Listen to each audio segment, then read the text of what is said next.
जय हिंद साथ। आज की इस वीडियो में ऐसे टॉप लेवल के क्वेश्चंस हम लोग देखेंगे एसएससी जीडी 2025 के एग्जाम को क्रैक करने के लिए, जिन क्वेश्चंस को साथियों आपको जरूर देखना चाहिए, क्योंकि आप अगर साथियों इन सभी सवालों को देखकर चले जाते हैं तो मेरा मानना है कि आपका एग्जाम बहुत शानदार होगा। तो ये साथियों एक ऐसा मॉक टेस्ट आपके लिए बनाया गया है, फुल मॉक टेस्ट जिसे हम लोग कह सकते हैं, जिसमें हर एक चीज आपकी कवर होगी। यानी कि इसमें हिंदी भी है, इसमें जीके जीएस भी, इसमें रीजनिंग भी, इसमें मैथ भी है। तो साथियों अगर आपने इस वीडियो में एंट्री की है तो मैं कहूंगा इस वीडियो का हर एक सवाल का जवाब आपके मनोमस्तिष्क में होना चाहिए। तो साथियों सबसे पहले हिंदी आपके सामने आएगी, उसके बाद जीके जीएस आपके सामने आएगी, उसके बाद रीजनिंग और उसके बाद मैथ। तो ये क्लास साथियों डेली होती है। डेली अगर आप एग्जाम तक इस क्लास को लेते हैं तो मेरा मानना है कि आपका एग्जाम बहुत आराम से क्रैक हो जाएगा। सवाल ही पैदा नहीं हो सकता कि आपका एग्जाम रुक जाए, आपका सिलेक्शन रुक जाए। चलिए तो साथियों सब कुछ हम लोग कवर करेंगे आज की इस वीडियो में। पहला सवाल है, कह रहे कि दिए गए वाक्य का वो भाग ज्ञात कीजिए जिसमें कोई गलती है, जिसमें कोई त्रुटि है। देखिए, यह मेरा सौभाग्य है कि, बिल्कुल सही है यहां तक, आप मेरे घर पधारे, ठीक है, और आपका दर्शन हुआ। देखिए आपका दर्शन हुआ नहीं होना चाहिए, आपके दर्शन हुए होना चाहिए। तो मैं कहूंगा दिक्कत कहां पर है साथियों, आपका दर्शन हुआ ये गलत हो जाएगा इसकी जगह पर, और आपके दर्शन हुए ये होना चाहिए। तो मैं कहूंगा जिनका भी आंसर ऑप्शन नंबर ए के साथ है बिल्कुल करेक्ट है। अगला सवाल है, ठीक है ना, अगला सवाल है साथियों आपके स्क्रीन पर, कह रहे कि ग्रीष्म ऋतु आते ही अनाज खरीदने की व्यवस्था किया जाता है। अब यहां पर अगर बात करें अनाज, ठीक है, अनाज खरीदने की व्यवस्था किया जाता है, नहीं अनाज खरीदने की व्यवस्था की जाती है। क्या आना चाहिए साथियों, की जाती है, ये आना चाहिए। तो मैं कहूंगा दिक्कत यहां पर कहां पर है, ऑप्शन नंबर बी में है। तो ये आपका राइट आंसर हो जाएगा। साथियों जब हम एसएससी जीडी की बात करते हैं ना, तो स्पेशली खाली जगह से संबंधित सवाल आपसे बहुत पूछे जाते हैं। तो इसलिए इन सभी सवालों को आपको बहुत ध्यान से देखना होगा। यानी कि विज्ञान से संबंध रखने वाले के लिए एक शब्द क्या होता है मुझे बताइए, तो उसको वैज्ञानिक कहा जाता है। जो विज्ञान से संबंध रखता है उसको वैज्ञानिक कहा जाएगा। उसके बाद देखिए, सूरज कुंड से प्रतिवर्ष बड़ा मेला लगता है। अब आपको बताना है कि वाक्य का वो भाग बताइए जिसमें कोई त्रुटि है। बताइए, देखिए सूरज कुंड में प्रतिवर्ष बड़ा मेला लगता है, यानी कि से की जगह पर क्या आना चाहिए, में आना चाहिए। तो सूरज कुंड से ऐसा कहां पर लिखा हुआ है, ऑप्शन नंबर बी में लिखा हुआ है। तो ये आपका राइट आंसर हो जाएगा। उसके बाद देखिए अगला सवाल है, कह रहे कि अब आपको पर्यायवाची बताना है न्यून शब्द का। तो न्यून का पर्यायवाची क्या होता है साथियों, मुझे बताइए। न्यून का मतलब क्या होता है साथियों, कम और कम। तो मैं कहूंगा न्यून का पर्यायवाची क्या हो जाएगा साथियों, कम हो जाए। कहते नहीं भाई न्यूनतम, ठीक है। चलिए, अगर न्यून का विलोम आपसे पूछा जाता तो आप साथियों अधिक बताते, लेकिन अगर आपसे न्यूनतम का क्या, न्यूनतम का विलोम आप अगर आपसे विलोम पूछा जाता तो आप साथियों अधिकतम बताते। क्या बताते, अधिकतम बताते। उसके बाद देखिए अगला सवाल है आपकी स्क्रीन पर, कह रहे कि साध्य का विलोम क्या होगा मुझे बता दीजिए। तो अगर बात करें साध्य का विलोम क्या होगा साथियों, फटाफट यहां पर आप लोग कमेंट करके बताइए। देखिए साध्य में आ लगा दो, छोटा आ लगा दो, विलोम बन जाएंगे। यानी कि साध्य का विलोम असाध्य हो जाएगा और असाध्य का विलोम साथियों साध्य हो जाएगा। अगला सवाल है आपकी स्क्रीन पर, कह रहे कि लक्ष्मण राम को अपना भ्राता मानता है। तो यहां पर अगर बात करें लक्ष्मण राम को अपना भाई मानता है, ये यहां पर बिल्कुल सही हो जाता, ठीक है ना, ये यहां पर बिल्कुल सही हो जाता।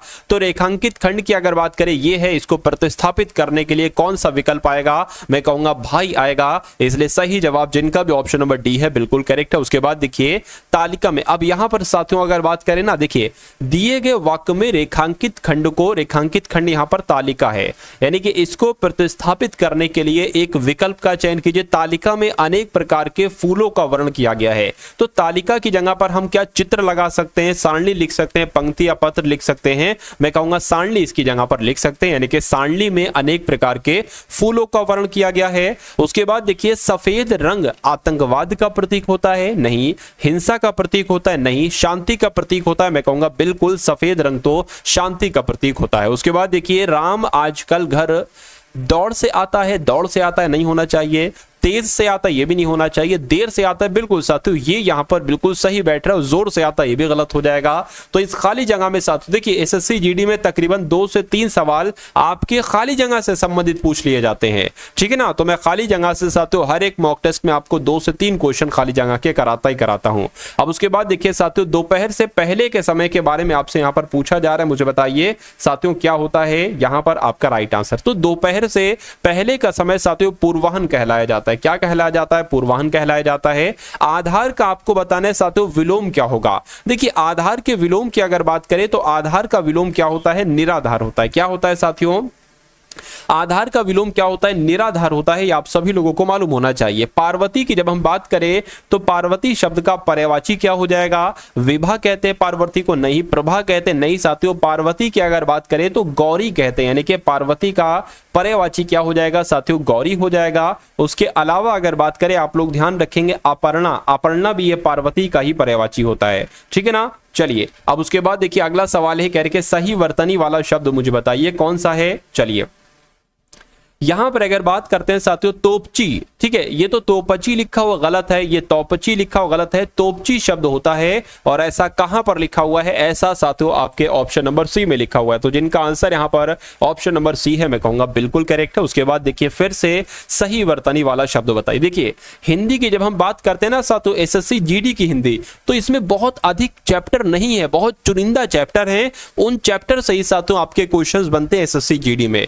तो हिंदी के सेक्शन में 20 क्वेश्चंस में से 20 क्वेश्चन करना साथियों आपके लिए बहुत आसान बना दूंगा। अगर आप इस वीडियो को, जो कि डेली होती है साथियों टारगेट सिलेक्शन चैनल पर, अगर आप इस वीडियो को डेली देखते हैं तो मेरा मानना है कि हिंदी के सेक्शन में भी मैं आपका 20 में से 20 प्रश्न बिल्कुल सही करवा दूंगा। और रीजनिंग में आपको ऐसे ही पढ़ा दूंगा कि 20 क्वेश्चन में से 20 क्वेश्चन आप बिल्कुल सही कर ले। देखिए बिल्कुल सत्य बात कहता हूं, कोई इसमें साथियों एक तरीके से कोई कंफ्यूजन नहीं होना चाहिए। और मैथ की जब हम बात करें, मैथ भी मैं आपको ऐसे ही पढ़ा दूंगा कि 20/20 आप बहुत आराम से कर लीजिए। लेकिन मैं और आप ये अच्छे से जानते हैं कि मैं आपको जीके जीएस जितनी भी पढ़ा दूं, आप 20 में से 20 क्वेश्चन नहीं कर पाओगे। लेकिन कोई दिक्कत नहीं, हमें तो सिलेक्शन लेना है ना साथियों। तो जीके के सेक्शन में अगर हम साथियों 20 में से कितने कर दें, अगर हम साथियों 13-14 भी कर दें तब भी हमारा काम चल जाएगा। यानी कि ओवरऑल जो हमारा टारगेट है साथियों वो तकरीबन साथियों 72 क्वेश्चंस का है। कितने में से, 80 क्वेश्चन में से तकरीबन 72-73 क्वेश्चंस का है। तो मैं कहूंगा अगर आप इस टारगेट को ऐसे अचीव करना चाहते हैं तो साथियों चैनल पर अगर नए हैं तो चैनल को तुरंत साथियों सब्सक्राइब करके बेल आइकन पर क्लिक कर लीजिए। और बता दीजिए कि सही वर्तनी वाला शब्द इसमें से कौन सा है। तो ये तो ना समझी लिखा हुआ है, ये ना समझी लिखा हुआ है, ये भी गलत लिखा हुआ है, ये न समझी लिखा है, ये ना समझी लिखा, यहां पर जा आ गया जी है। मैं कहूंगा ना समझी कैसे लिखा जाता है, जैसे आपका ऑप्शन नंबर बी में लिखा हुआ है। यहां पर अगर साथियों बात करें एसएससी जीडी के लिए आपके लिए एक पीडीएफ बनाई 2025 के एग्जाम को क्रैक करने के लिए। आपको मालूम होना चाहिए जो भी आपके पीवाईक्यू है साथियों वो आपको मालूम होना चाहिए। जैसे कि इससे पहले जो पीवाईक्यू हुए थे ना वो फरवरी 2024 में हुए थे। तो फरवरी 2024 के अगर आपको हर एक प्रश्न का जवाब मालूम है, मैथ का हो रीजनिंग का हो, तो मैं कहूंगा मैक्सिमम पेपर यहीं से आपका आएगा। तो ये पीडीएफ साथियों इन शिफ्ट्स के सॉल्यूशन यानी कि हल आपके लिए तैयार कर लिए गए हैं। ये हल सहित आपको पीडीएफ दी जाएगी, हल सहित आपको साथियों पीडीएफ दी जाएगी। तो अगर बात करते इनका आप लोग सॉल्यूशन जरूर देख लेना एक बार अच्छे तरीके से। और आपको साथियों करंट अफेयर की पीडीएफ भी मैं दे रहा हूं जनवरी से लेकर अक्टूबर तक की। तो ये दोनों चीजें साथियों सिर्फ और सिर्फ आपको 45 रुपए में दी जा रही। वैसे तो 200 इनका प्राइस मैं सोच रहा था, लेकिन मैंने सोचा कम से कम इसका प्राइस रखूं ताकि हर बच्चा इसको ले ले। तो सिर्फ और सिर्फ 45 रुपए की ये पीडीएफ आपको दी जा रही है। डिस्क्रिप्शन में साथियों लिंक देखेंगे एसएससी जीडी पीडीएफ। उस लिंक पर जब आप जैसे क्लिक करेंगे तो आप हमारे व्हाट्सएप के इनबॉक्स में आ जाएंगे। वहां पर आपको एक क्यूआर कोड दिया जाएगा, उस क्यूआर कोड पर 45 का पेमेंट करके ये पीडीएफ आपको साथियों भेज दी जाएगी, ठीक है ना। चलिए तो इस पीडीएफ को जरूर लगाइएगा। अब बात करते हैं इस सवाल की कि निम्नलिखित में से उस विकल्प का चयन करें जो गंगा नहाना मुहावरे का अर्थ व्यक्त करता है। यानी कि गंगा नहाने का मतलब क्या होता है, धार्मिक हो जाना नहीं, तीर्थ यात्रा करना नहीं, कठिन कार्य पूरा करना। कहते नहीं भाई तुमने तो गंगा नहा ली, यानी कि तुमने एक कठिन काम पूरा कर लिया। उसके बाद देखिए नेक्स्ट नंबर का सवाल है, कह रहे कि मक्खियां मारना, इसका मतलब क्या होता है मुझे बताइए। तो मक्खियां मारने का मतलब होता है बेकार बैठना। क्या इसका मतलब होता है साथियों, बेकार बैठना इसका मतलब होता है। अब यहां पर अगर बात करें तो गद्यांश का क्वेश्चन, ये भी गद्यांश का क्वेश्चन है। तो ये तो साथियों गद्यांश लिया नहीं गया और गद्यांश के क्वेश्चन दे दिए गए। चलिए कोई दिक्कत नहीं, भूल हो जाती है सभी से। चलिए तो अब यहां पर अगर हम लोग बात करते हैं साथियों सामान्य ज्ञान के क्वेश्चंस हम लोग यहां पर देख लेते हैं, ठीक है ना। सभी साथियों बहुत टॉप लेवल के यहां पर सामान्य ज्ञान के मैंने क्वेश्चंस आपके लिए लिए हैं। पहला सवाल है, कह रहे कि मिश्र धातु में तांबा और टिन होते हैं, यानी कि बेल मेटल की बात चल रही है। बेल मेटल जो मिश्र धातु होती है ना, इसमें तांबा होता है और टिन होता है। ये सवाल आपके एग्जाम में पूछा जाएगा। सभी के सभी जीएस के बहुत ही टॉप लेवल के साथियों मैंने क्वेश्चंस लिए हैं, तो इन सभी क्वेश्चंस को साथियों आप क्या करेंगे, तैयार रखेंगे इन सभी क्वेश्चंस को, क्योंकि सवाल आपके जो बनेंगे ना साथियों वो यहीं से बनेंगे। देखिए, कह रहे हैं कि संविधान के किस संविधान संशोधन ने वस्तु एवं सेवा कर यानी कि जीएसटी को पेश किया था? तो मैं कहूंगा जीएसटी जो पेश की गई थी वो 101 में संविधान संशोधन अधिनियम के तहत पेश की गई थी 2016 में। उसके बाद देखिए, कह रहे कि मैथन बांध, ये बहुत पूछा जाता है आपके एग्जाम में कि मैथन बांध कहां पर है साथियों, ये झारखंड में। ये कहां पर है मैथन बांध? झारखंड में है। उसके बाद देखिए, गोवा के लोक गीतों के उस वर्ग का नाम बताइए जिसे आमतौर पर प्रियजनों की मृत्यु पर शोक व्यक्त करने के लिए गाया जाता है। तो किसकी बात चल रही है साथियों? बनवरह की बात चल रही है। यानी कि गोवा का एक लोकगीत है जिसका नाम है बनवरह, और ये एक तरीके से लोकगीत है ना जिसको आमतौर पर प्रियजनों यानी कि कोई अगर प्रिय होता है, जब उसकी मृत्यु हो जाती है तो उसका शोक व्यक्त करने के लिए इसको गाया जाता है। बनवरह इस लोकगीत का नाम है। चलिए, उसके बाद देखिए, कह रहे हैं कि भारतीय संविधान में स्थापित सरकार का संसदीय स्वरूप किस देश के संविधान से साथियों प्रेरित है, मुझे बताइए। तो ये तो यूनाइटेड किंगडम से लिया गया है। जो संविधान में स्थापित सरकार का संसदीय स्वरूप है ना, ये यूनाइटेड किंगडम से लिया गया है। उसके बाद देखिए, नेक्स्ट नंबर का सवाल है, कह रहे हैं कि उस संस्कृत विद्वान का नाम बताइए जिसे भारत रत्न से सम्मानित किया गया था। तो किसको किया गया था? पांडुरंग वामन काणे की अगर बात करें तो इनको, ये संस्कृत के विद्वान थे और ऐसे संस्कृत के विद्वान थे जिनको भारत रत्न से सम्मानित किया गया था। उसके बाद देखिए, निम्नलिखित में से कौन सा नृत्य छत्तीसगढ़ का नृत्य है? तो मैं कहूंगा यहां पर राउत नाच की अगर बात करते हैं तो ये कहां पर किया जाता है? ये साथियों छत्तीसगढ़ में किया जाता है। चेरब नृत्य की अगर बात करें, ये मिजोरम में किया जाता है। ये कहां पर साथियों किया जाता है? ये मिजोरम में किया जाता है, आप लोग ध्यान रखेंगे। और ओटम थुलाल की बात करें, ये कहां पर किया जाता है? ये केरल में किया जाता है। और माच की अगर बात करें तो ये साथियों मध्य प्रदेश का एक तरीके से नृत्य है, ये भी आप लोग ध्यान रखेंगे। उसके बाद देखिए, अगला सवाल है आपकी स्क्रीन पर, कह रहे कि किला रायपुर ग्रामीण ओलंपिक जनवरी और फरवरी के बीच ग्वालियर के समीप प्रतिवर्ष आयोजित किया जाता है या लुधियाना? मैं कहूंगा साथियों जो किला रायपुर ग्रामीण ओलंपिक है ना, ये जनवरी और फरवरी के बीच लुधियाना के समीप हर साल आयोजित किया जाता है। उसके बाद देखिए, अगला सवाल है आपकी स्क्रीन पर, कह रहे कि सूर्य की उत्पत्ति लगभग वर्तमान आयु से लगभग कितने वर्ष पहले हुई थी? तो अगर आपसे ऐसा सवाल पूछा जाए कि सूर्य की उत्पत्ति कब हुई थी, तो 4.6 बिलियन वर्ष पहले हुई थी सूर्य की उत्पत्ति, आप लोग ध्यान रखेंगे। उसके बाद देखिए, अगला सवाल है, निम्नलिखित में से कौन सी पूर्व विदेश मंत्री कुंवर नटवर सिंह की आत्मकथा है? तो यहां पर अगर बात करते हैं साथियों, one life is not enough, क्या one life is not enough ये किसकी आत्मकथा है? तो यह कुंवर नटवर सिंह की आत्मकथा है। और ये कौन थे? ये पूर्व विदेश मंत्री थे, ये आपको मालूम होना चाहिए।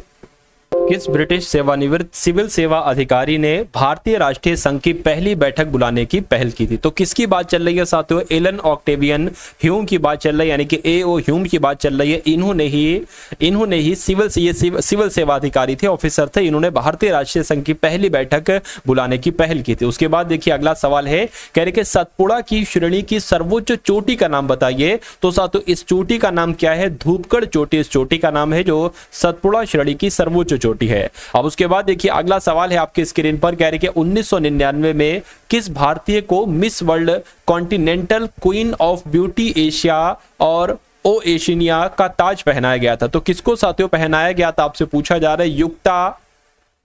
युक्तामुखी इनका नाम है और इनको पहनाया गया था। यानी कि सवाल अगर आपसे पूछा जाए तो युक्तामुखी का नाम आप लोग ध्यान रखेंगे। अगला सवाल है, कह रहे कि 1833 के चार्टर एक्ट ने कि गवर्नर जनरल को भारत का गवर्नर जनरल बनाया था, यानी कि कहां की गवर्नर जनरल को भारत का गवर्नर जनरल बनाया था, और उसमें सभी नागरिक और सैन्य शक्तियों को निहित कर दिया गया था। तो मैं कहूंगा खाली जगह में यहां पर बंगाल आना चाहिए, क्योंकि 1833 के चार्टर एक्ट ने बंगाल के गवर्नर जनरल को भारत का गवर्नर जनरल बना दिया और उसमें सभी नागरिक और सैन्य शक्तियों को निहित कर दिया। उसके बाद देखिए, अगला सवाल है, कह रहे कि खतौली यानी कि जो खतौली का युद्ध हुआ था यह 1517 में हुआ था। कह रहे कि इस युद्ध में मेवाड़ के राणा सांगा ने दिल्ली के कौन से सुल्तान को हराया और उसे कैद कर लिया और फिर फिरौती वसूलने के बाद रिहा कर दिया? बताइए।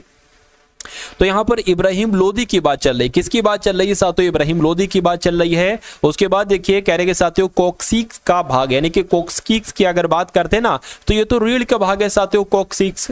उसके बाद देखिए अगला सवाल है, कह रहे चंद्रगुप्त प्रथम का उत्तराधिकारी उसका पुत्र था, यानी कि किसकी बात चल रही है? समुद्रगुप्त की बात चल रही है। चंद्रगुप्त प्रथम का जो उत्तराधिकारी था ना वो चंद्रगुप्त प्रथम का पुत्र ही था जिसका नाम था समुद्रगुप्त।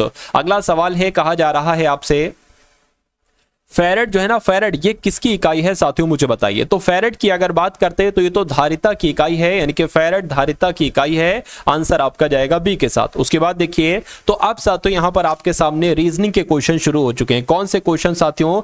रीजनिंग के सभी एकदम टॉप लेवल के क्वेश्चन होंगे। इन सभी क्वेश्चन को आपको बहुत अच्छे तरीके से साथियों देखना है और मुझे बताना है कैसे यहां पर क्या साथियों यहां पर आंसर आपका हो सकता है। चलिए तो पहला सवाल है, कह रहे कि 72, 18, 49, 24, 17 है, तो आपको बताना है 42, 36, 29, 31 से साथियों क्या बनाया जा सकता है मुझे बताइए। देखिए अगर हम 72 को और 18 को प्लस कर देते हैं तो कितना आता है साथियों? 72 प्लस 18 ऐसे जोड़ने 8 2 10 हो जाएगा, 0 लग गया और ये 7 8 9 यानी कि 90 हो जाएगा। और इन दोनों को अगर जोड़ लेते, पहले जोड़ कर देखिए, ठीक है, पहले क्या करिए, पहले साथियों जोड़ कर देखिए 24 17 तो 7 4 11 हो जाएगा, ठीक है, ये 3 हो गया 4 हो गया, यानी कि यहां पर 41 आपका आ जाएगा, ठीक है ना। कितना आ गया साथियों? 41 आपका आ जाएगा। अब इन दोनों की अगर बात की 41, इन दोनों को जरा घटाइए और देखिए 90 में से जब 41 को घटाया जाता है तो कितना बचता है? यहाँ पर 9 आ जाएगा, यहाँ पर 4 आ जाएगा, यानी कि 49 आया ना, तो ये 49 आपका लिखा हुआ है। ऐसे ही इसको जोड़ना है और इसको जोड़ना है, आपस में दोनों को घटा देना है। इसका जोड़ कितना निकलेगा? 6 2 8 हो जाएगा, 3 4 7 हो जाएगा। इसका जोड़ कितना निकलेगा? 1 9 साथियों 10 हो जाएगा, ये आपका 60 हो जाएगा। तो दोनों को घटा दीजिए, 8 गया 1 बचे, यानी कि 18 यहां पर आ जाएगा। और ऐसा कहां पर लिखा हुआ है? 18 ऑप्शन नंबर बी में लिखा हुआ है। तो ये क्या होगा? ये आपका साथियों बिल्कुल करेक्ट आंसर हो जाता है। अब उसके बाद देखिए नेक्स्ट नंबर का सवाल है, आपकी स्क्रीन पर साथियों देखिए इस सवाल को, बताइए राइट आंसर यहां पर क्या होगा। कह रहे कि एक निश्चित कूट भाषा में ROHIT को TQJKV लिखा जाता है, तो COUNTRI को Y को क्या लिखा जा सकता है मुझे बताइए। देखिए यहां पर ये R है, R आपका होता है साथियों 18 पर और यहां पर 20 है, 20 T है, T होता है साथियों 20 पर। कितना बड़ा है? 2 बड़ा है। उसी प्रकार O होता है 15 पर और Q होता है 17 पर, यानी कि यहां पर 2 बड़ा है। और H से J हुआ है 2 बड़ा है, I से K हुआ है 2 बड़ा है, T से V हुआ 2 बड़ा है, यानी कि सब में 2 बढ़ना मैं कहूंगा बिल्कुल लग तो यही रहा है। तो C के साथियों बाद क्या आता है? DE, यानी कि यहां पर E आ जाएगा। 2 बढ़ाएंगे साथियों, अच्छा एक काम करिए Y में 2 बढ़ाएंगे तो कितना आता है? A आता है। अब A यहां पर नहीं है, A यहां पर नहीं है, A यहां पर है। R में 2 बढ़ाएंगे साथियों 18 19 20, यानी कि यहां पर कितना आ जाएगा? T आ जाएगा। तो T यहां पर भी है और T यहां पर भी है, कोई दिक्कत नहीं। अगर साथियों T में आप 20 बढ़ाएंगे, सॉरी 2 बढ़ाएंगे तो V आ जाएगा। V यहां पर नहीं है और V आपका कहां पर है भाई? हाँ V यहां पर है, तो मैं कहूंगा यही आपका राइट आंसर हो जाएगा। मतलब सब में 2 2 2 2 बढ़ाना है और आपको आपका आंसर बहुत आराम से मिल जाएगा। उसके बाद देखिए इसको थोड़ा सा बड़ा कर लूं क्या भाई? इसको थोड़ा सा बड़ा कर लेता हूं, थोड़ा छोटा दिख रहा है आपको।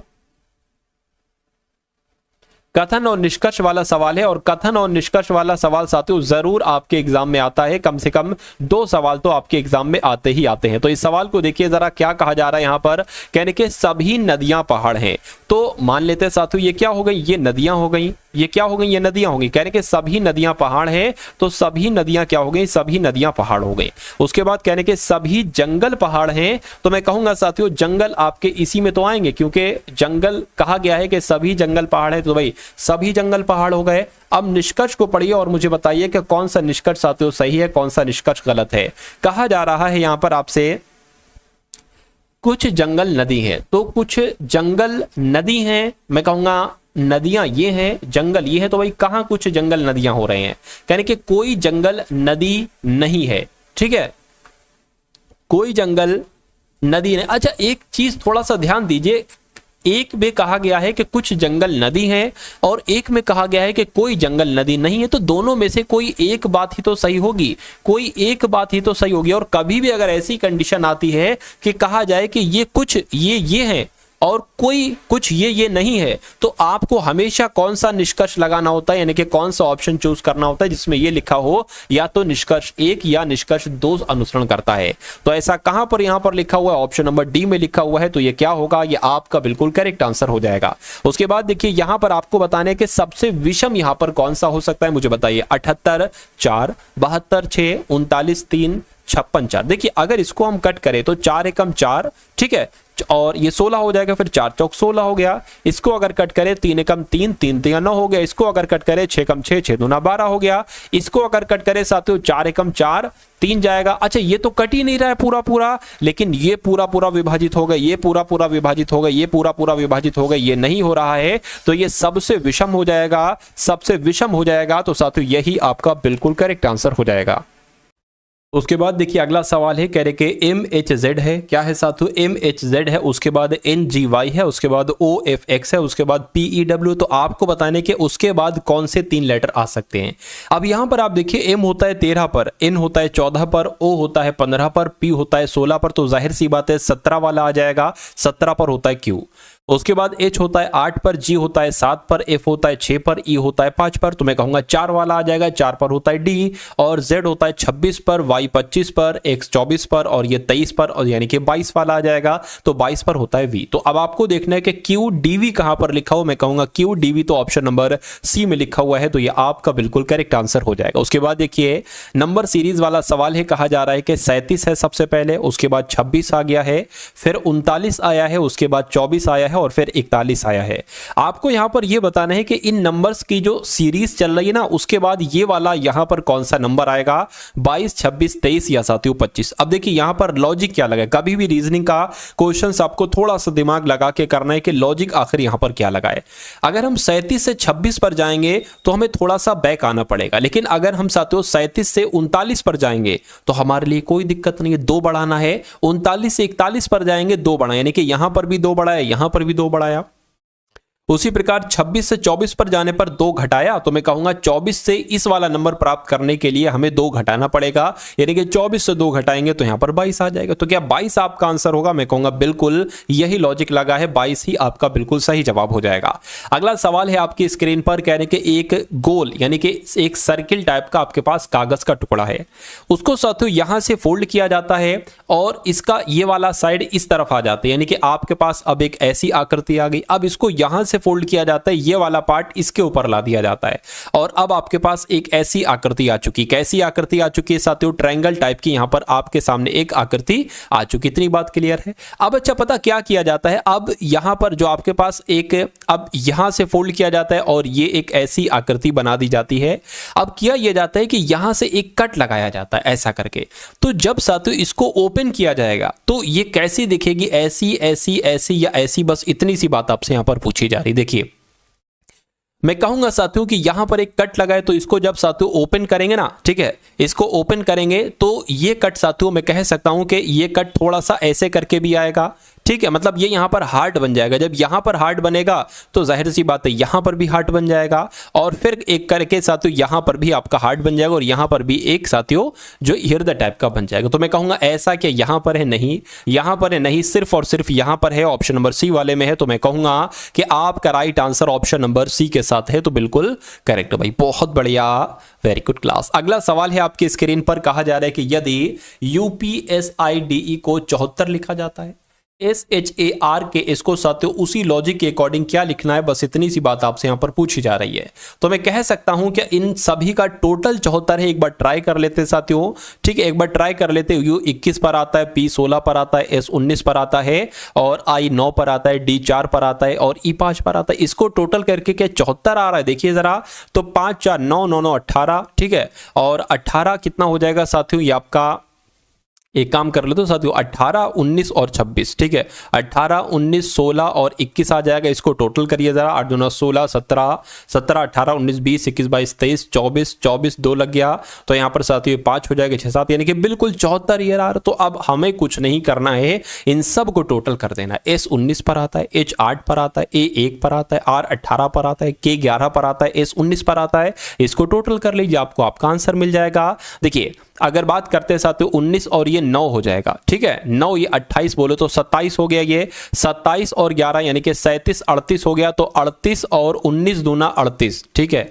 एक ये 19 एक ये 19, तो इनको जोड़ लो साथियों, 76 आ जाएगा। तो यहां पर अगर बात करें 76 आपका बिल्कुल करेक्ट आंसर हो जाएगा। ऐसा कहां पर लिखा हुआ है? ऐसा ऑप्शन नंबर डी में लिखा हुआ है। तो जिनका आंसर यहां पर ऑप्शन नंबर डी था, मैं कहूंगा आंसर आपका बिल्कुल करेक्ट है। अगला सवाल है, कह रहे कि उस आकृति यानी कि उस विकल्प की आकृति का चयन कीजिए जिसमें प्रश्न आकृति अंतर्निहित है। प्रश्न आकृति ये है, आपको बताना है कि एक ऐसी शेप वाली आकृति यहां पर आपको दिख रही है, यहां पर आपको दिख रही है, यहां पर आपको दिख रही है, या यहां पर आपको दिख रही है, मुझे बताने की साथियों कोशिश करिए। देखिए मैं कहूंगा यहां पर तो मुझे कहीं नहीं दिख रही है, ठीक है, और बी वाली की अगर बात करते यहां पर भी नहीं मुझे दिख रही है, ठीक।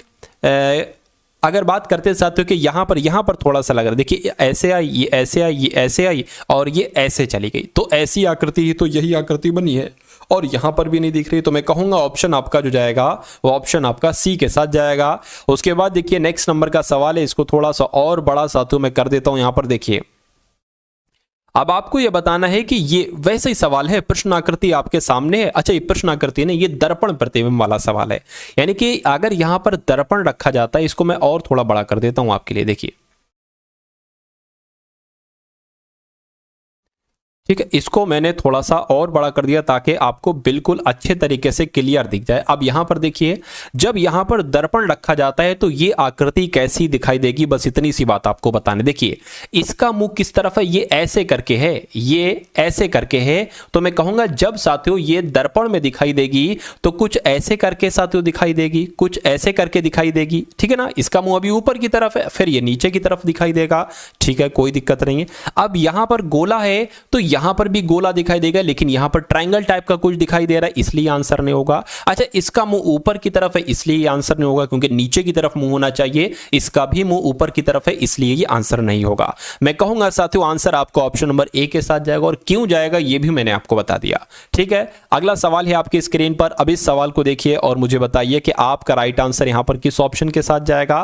क्या दिक्कत है? कोई दिक्कत नहीं है साथियों, सवाल में क्या है, कोई दिक्कत नहीं है। कहने कि यहां पर जो आकृति आएगी वो ये वाली आएगी, ये वाली आएगी, ये वाली आएगी, या ये वाली आएगी, मुझे बताइए। चलिए देखिए मैं कहूंगा साथियों कि ये जो लाइन ऐसे आ रही हैं, दो लाइनें ये ऐसे हैं, दो लाइनें यहां पर भी है, तो दो लाइनें ऐसे करके आपकी आ जाएंगी, दो, और ये दो लाइनें यहां पर हैं, ठीक है, यहां पर नहीं है तो ये आंसर नहीं होगा। अच्छा यहां पर ये इसलिए आंसर नहीं हो सकता क्योंकि हमें इस टाइप की एक आकृति चाहिए, इस टाइप की आकृति, इस टाइप की, ये तो है, ये भी है, ये भी है, लेकिन ये नहीं है, तो मैं कहूंगा ये आंसर नहीं हो सकता, और ये भी आंसर नहीं हो सकता, या तो ये होगा या ये होगा। देखिए जरा, दो लाइनें हमें चाहिए, दो लाइनें यहां पर भी हैं, यहां पर भी हैं, उसके बाद साथियों ये जो दो लाइनें ऐसे गई हैं ना, उसके बाद ये दो लाइनें कुछ ऐसे करके आ जाएंगी, तो ऐसे दो लाइनें साथियों यहां पर है, ये यहां पर है, मैं कहूंगा यहां पर तो नहीं है, यहां पर है, इसलिए आंसर आपका जो जाएगा वो ऑप्शन नंबर डी के साथ जाएगा। उसके बाद देखिए अगले नंबर का साथियों सवाल है आपके स्क्रीन पर, कह रहे हैं कि PRSQ को TVWU लिखा जाता है, तो उसी प्रकार IKLJ को साथियों क्या लिखा जा सकता है, मुझे बताइए। अगर यहां पर हम बात करें, ये आता है 16 पर, R आता है 18 पर, S आता है 19 पर, Q आता है साथियों 17 पर, T आता है 20 पर, V आता है 22 पर, और W आता है 23 पर, और U आता है 21 पर, ठीक है ना। अब यहां से हम लोग स्टार्ट करेंगे। I आता है ये वाला, I 9 पर आता है, K आता है 11 पर, L आता है 12 पर, और J आता है साथियों 10 पर। तो यहां पर 16 से 20 हुआ है 4 बढ़ाया गया, 18 से 22 हुआ है 4 बढ़ाया गया, 19 से 23 हुआ 4 बढ़ाया गया, 17 से 4 हुआ 4 बढ़ाया गया। तो यहां पर अगर 4 बढ़ाएं तो क्या क्या आ जाएगा साथियों, देखिए 13 आ जाएगा, और 15 आ जाएगा, और ये 16 आ जाएगा, और ये 14 आ जाएगा। यानी कि 13 पर होता है M, 15 पर होता है OP हो जाएगा, और साथियों N हो जाएगा। तो MOPN कहां पर लिखा हुआ है, MOPN ऑप्शन नंबर, अच्छा यहां पर MOPN ये भी है, MOPN ये भी है।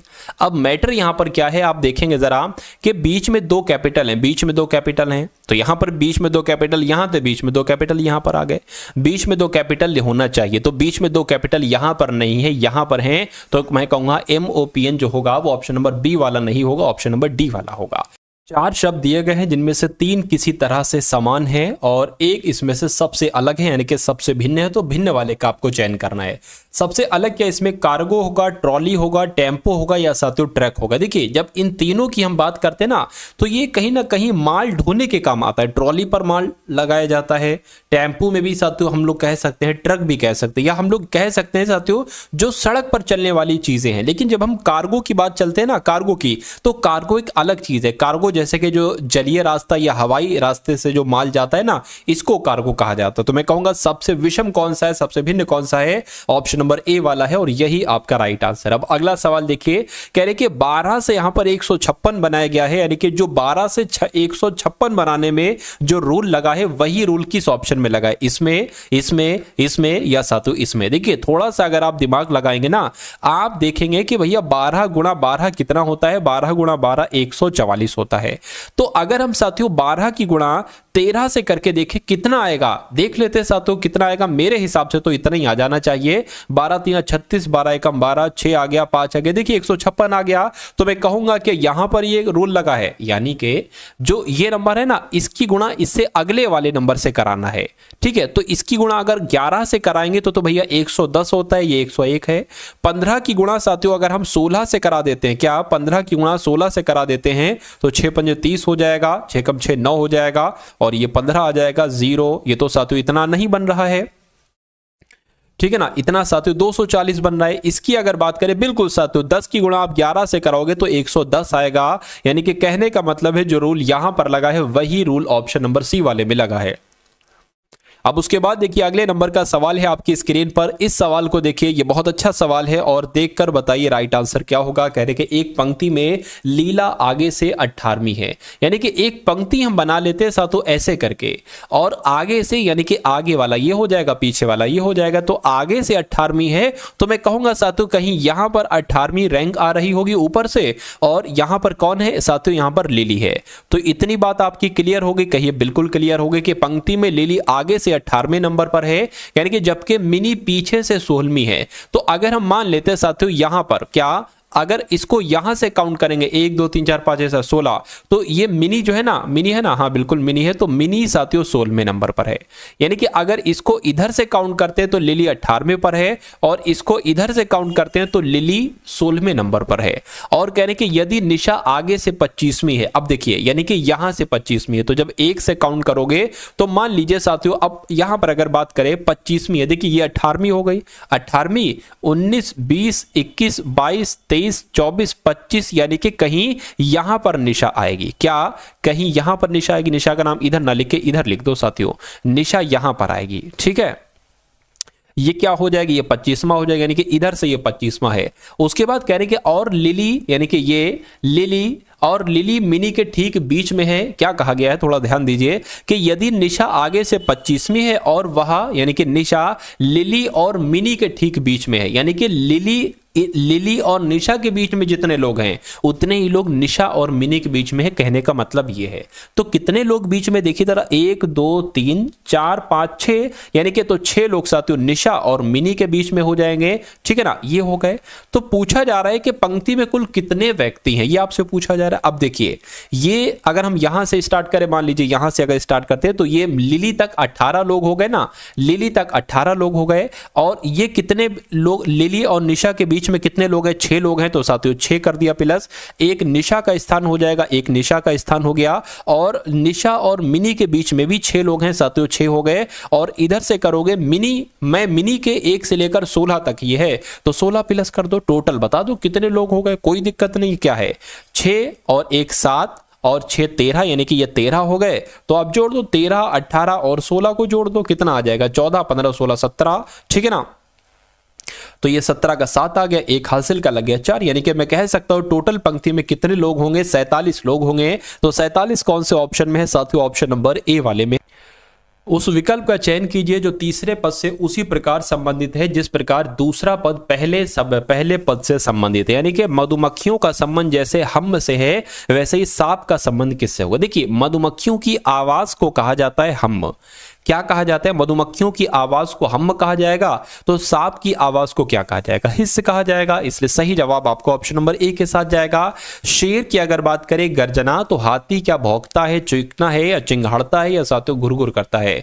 तो मैं कहूंगा शेर गर्जता है, गर्जना करता है, उसकी आवाज है एक तरीके से। तो हाथी की बात करें साथियों चिंघाड़ना यहां पर आपका बिल्कुल करेक्ट आंसर हो जाएगा। चलिए उसके बाद देखिए नेक्स्ट नंबर का सवाल है, कहा जा रहा है यहां पर आपसे, यहां पर कहा जा रहा है साथियों कि 4 अक्षर समूह दिए गए हैं जिनमें से 3 किसी तरह से समान है, एक अलग है, तो उस अलग वाले का आपको क्या करना है? आपको चयन करना है। देखिए सी जो होता है वो 3 पर होता है, एफ 6 पर होता है, जे 10 पर होता है, जी की बात करें 7 पर होता है, जे 10 पर होता है, एम 13 पर होता है, टी की बात करें 20 पर, डब्ल्यू 23 पर और साथियों जेड 26 पर होता है, डी 4 पर, जी 7 पर, साथियों ये 10 पर होता है। तो यहां पर अगर बात करें क्या सबसे अलग है साथियों, मुझे बताने की कोशिश करेंगे। देखिए ये हो गया है 3 बढ़ाया गया, यहां पर 4 बढ़ाया गया, यहां पर 3 बढ़ाया गया, यहां पर भी 3 बढ़ाया गया है, यहां पर 3 और यहां पर भी 3 बढ़ाया गया, यहां पर 3 और यहां पर 3 बढ़ाया गया है। तो जो यहां लॉजिक लगा वही लॉजिक यहां लगा और वही लॉजिक यहां लगा, लेकिन यहां अलग लॉजिक लगा। यहां 3 बढ़ाने के बाद 4 बढ़ाया गया, बाकी सब में 3 बढ़ाने के बाद 3 ही बढ़ाया गया। तो आपका right answer option number A हो जाएगा। अब उसके बाद देखिए कह रहे कि लड़कियां स्वस्थ ट्रेन, तो इनका सबसे अच्छा आरेख जो बन सकता है साथियों वो मुझे बता दीजिए। मान लीजिए ये लड़कियां हो गई, ये लड़कियां हो गई और कुछ लड़कियां मान लीजिए हम कह सकते हैं स्वस्थ हैं, तो कुछ लड़कियां स्वस्थ हो गई। लेकिन ना लड़कियां कभी ट्रेन होती हैं, ना स्वस्थ कभी ट्रेन होती है, ना ट्रेन कभी स्वस्थ होती है। तो कुछ ऐसे करके डायग्राम कहां पर बना है? मैं कहूंगा यहां पर बना है। तो ये आपका बिल्कुल करेक्ट आंसर हो जाएगा ऑप्शन नंबर ए। उसके बाद देखिए अगला सवाल है, कहा जा रहा है साथियों कि यहां पर सबसे पहले 1331 है, उसके बाद 121 आ गया, उसके बाद 2197 आ गया और उसके बाद 169 आ गया, उसके बाद 3375 आ गया। तो अब आपको बताने के अगला नंबर साथियों कौन सा होगा, बताने की कोशिश कीजिए। चलिए देखिए यहां पर अगर हम साथियों थोड़ा दिमाग लगाने की कोशिश करें, हमें इतना पता है कि 11 का ये स्क्वायर होता है, ये होता है साथियों 13 का स्क्वायर, और 1331 की बात करते हैं तो ये तो 13 का क्यूब होता है। क्या ये 13 का क्यूब होता है? मैं कहूंगा साथियों बिल्कुल ये 13 का स्क्वायर हो गया, ये 13 का क्यूब होता है। ठीक है, यानी कि पहले 11 का क्यूब, फिर 11 का स्क्वायर, फिर 13 का क्यूब, फिर 13 का स्क्वायर। तो अब यहां पर मेरे हिसाब से कौन सा नंबर आएगा? 11, 12 को छोड़ा 13 आ गया, 14 को छोड़ा 15 आ जाएगा, यानी कि ये 15 का क्यूब हो जाएगा। ठीक है ना, 15 का साथियों क्या हो जाएगा? क्यूब हो जाएगा। और यहां पर क्या आ जाएगा साथियों? 15 का स्क्वायर आ जाएगा। तो 15 का स्क्वायर क्या होता है साथियों? मैं कहूंगा 225 होता है। तो इस प्रकार जिनका भी आंसर यहां पर है साथियों ऑप्शन नंबर किसके साथ? ऑप्शन नंबर सी के साथ, तो बिल्कुल करेक्ट है। चलिए भाई अब उसके बाद देख लीजिए नेक्स्ट नंबर का सवाल है। इस सवाल को देखिए साथियों, बहुत शानदार सवाल है और बहुत सारे रहस्यमय कॉन्सेप्ट साथियों छुपे हैं इस सवाल में। इस सवाल को बहुत अच्छे तरीके से आप लोग यहां पर देखिएगा। चलिए तो क्या है साथियों, इस सवाल को देखते हैं सिटिंग अरेंजमेंट के। इस सवाल में कह रहे कि A B C D E F G एक वृत्त के चारों ओर केंद्र के सम्मुख बैठे हैं, यानी कि एक वृत्त है, 1 2 3 4 5 6 7 8 लोगों का एक वृत्त है।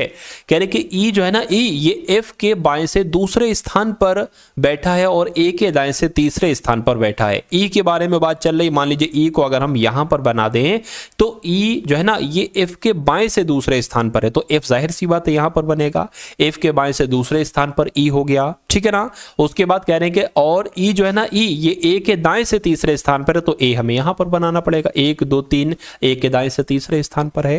कहने के बी जो जी या ई, बी जो है ना, बी जी जो ई या एफ का निकटतम पड़ोसी नहीं है, के दाएं से तीसरे स्थान पर है और बी के दाएं से दूसरे स्थान पर सी है। तो अगर हम यहां पर साथों थोड़ा सा दिमाग लगाने की कोशिश करें कि बी के दाएं से दूसरे स्थान पर, क्या बी के दाएं से दूसरे स्थान पर सी है, तो अगर हम साथियों यहां पर बी को अगर हम यहां पर बनाते हैं, ठीक है, बी को अगर हम यहां पर बनाते हैं तो सी हमारा यहां पर बनेगी। अगर मान लीजिए बी को हम यहां पर बना दे तो बी के दाएं से दूसरे स्थान पर सी है, यानी कि सी यहां पर बन जाएगी। उसके बाद कहने के ए के ठीक बाएं और एच के बाएं से तीसरा डी है, ठीक है, ए के ठीक बाएं डी है, तो ए के ठीक बाएं डी है, यानी कि डी साथियों यहां पर आ जाएगा, ठीक है ना। ए के ठीक बाएं डी है और एच के बाएं तीसरा है। एच की अगर बात करें साथियों, एच के बाएं से तीसरा है, तो एच के बाएं से तीसरे की अगर बात करें किसकी, अच्छा एक सेकंड, यहां पर अच्छा यहां पर देखिए ए के ठीक बाएं है तो ये तो दायां होता है ना, इधर वाला दायां होता है, ये मुझसे छोटी सी गलती हो गई। तो ए के बाएं डी है ना, तो डी यहां पर आ जाएगा। उसके बाद कहा जा रहा है साथियों कि ए के ठीक डी जो है ना, डी ये ए के तो ठीक बाएं है, लेकिन डी जो है ना ये एच के बाएं से तीसरा है, तो एच यहीं पर ही तो बनाएंगे, ठीक, एच के बाएं से तीसरा हो जाएगा डी। इतनी बात क्लियर है। अब बचा कौन साथियों, जी बचा, जी यहां पर आ जाएगा। तो पूछा गया सी के दाएं से पांचवा कौन है, सी के दाएं से साथियों पांचवा कौन हो जाएगा, 1 2 3 4 5 यानी कि ई हो जाएगा। तो ई अपना बिल्कुल करेक्ट आंसर हो जाएगा, जिनका आंसर ई है मैं कहूंगा बिल्कुल करेक्ट है। अगला सवाल आपके स्क्रीन पर देखिए सवाल को और मुझे बताइए कि आपका सही जवाब साथियों यहां पर क्या हो सकता है। चलिए कह रहे कि क्यू का अर्थ है प्लस, यानी कि जहां पर आपको क्यू देखने को मिले प्लस लिख देना। वाई का अर्थ है माइनस, जहां पर आपको वाई देखने को मिले माइनस लिख देना। और जेड की बात करें साथियों तो भाग लिख देना, और पी की अगर बात करें तो गुणा लिख देना। अब नंबर्स क्या लिखे हुए हैं, 21 है, 5 है, 2 है, 21 है साथियों, 3 है। ठीक है, चलिए कोई दिक्कत नहीं। क्यू का मतलब क्या, क्यू का मतलब प्लस है तो यहां पर प्लस आ जाएगा। पी की बात करें, पी का मतलब गुणा, गुणा आ जाएगा। उसके बाद साथियों 2 वाई है, वाई का मतलब माइनस है। और जेड की बात करें, जेड का मतलब भाग होगा। तो सबसे पहले भाग को अगर सॉल्व करें, 3 एक 3 3 7 21 यानी कि इसकी जगह पर 7 आ गया, माइनस इसको सॉल्व करें तो 5 दूना 10 आ गया, प्लस आपका 21 आ जाएगा। इन दोनों को जोड़े तो 31 माइनस 7 आ जाएगा। अब 31 में से अगर 7 घटाते हैं तो मैं कहूंगा 24 आता है। ठीक है, तो 24 कहां पर लिखा हुआ है साथियों, 24 ऑप्शन नंबर ए में लिखा हुआ, और जिनका आंसर ऑप्शन नंबर ए है बिल्कुल करेक्ट है। अगला सवाल, ये तो बहुत छोटा है साथियों, इसको मैं जूम कर लेता हूं। देखिए इसको मैं क्या कर लेता हूं साथियों, इसको मैं आपके लिए जूम कर लेता हूं यहां पर। अब देखते हैं क्या आ जाता है, आ जाता है। हाँ, अब बिल्कुल क्लियर आपको यहां पर नजर आ रहा होगा। ठीक है ना, बिल्कुल क्लियर नजर आ रहा होगा आपके सामने। कथन आपके सामने है और निष्कर्ष आपके सामने है। आपको कथन के अकॉर्डिंग बताना है कि कौन कौन से निष्कर्ष आपको बिल्कुल सही लग रहे हैं और कौन से निष्कर्ष आपको गलत लग रहे हैं। तो इसको अगर हम लोग अच्छे तरीके से पढ़ने की कोशिश करें, कहने कि कुछ रैखिक समीकरण द्विघात समीकरण है।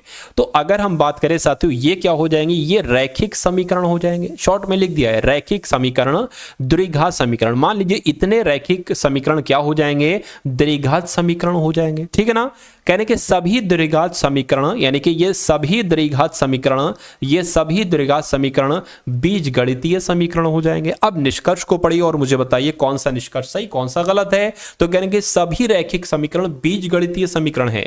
सभी रैखिक समीकरण क्या बीजगणितीय समीकरण है, मैं कहूंगा नहीं, तो ये गलत हो जाएगा, क्योंकि कुछ रैखिक समीकरण बीजगणितीय समीकरण है।